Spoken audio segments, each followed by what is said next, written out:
Nós estamos aqui com o seu Jacinto aqui, ó, na cidade de Mauriti, no distrito de Buritizinho, aqui no Ceará, viu? E ele descobriu o problema do Opala e agora ele vai explicar para vocês o que foi que houve com ele, que ele tá com aquele barulho que vai estar aqui na descrição, o vídeo anterior, o problema do Opala. Bora lá? Sim, senhora. Bom, é o seguinte, a gente chegou com um cliente aqui com esse Opala.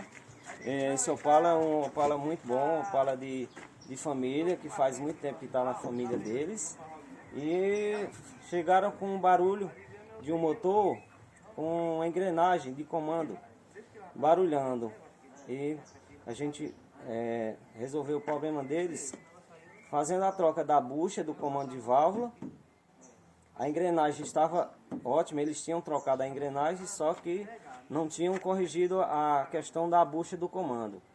E essa bucha dá uma folga lateral que causa barulhos na tampa superior do motor, que provoca um ruído. E então, com a troca dessa bucha, a gente conseguiu corrigir o barulho e já demos uma check-upzinha geral no motor dele, já corrigindo alguns itens que estavam necessitando fazer a troca.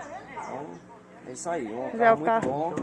Cada entendido, viu, galerinha? Ó, muita gente aqui no vídeo, redondinho. muita gente aqui no vídeo anterior tava perguntando o que é que houve. Meu Opala também tá com o mesmo problema, o rapaz resolveu. Meu esposo vai ligar aqui, ó, e vai mostrar que acabou o ruído, acabou o barulho, ó. Vou acelerar aqui, é só dar... Porque é só dar partida, ele já começa, ó. Aí acabou aquele barulho.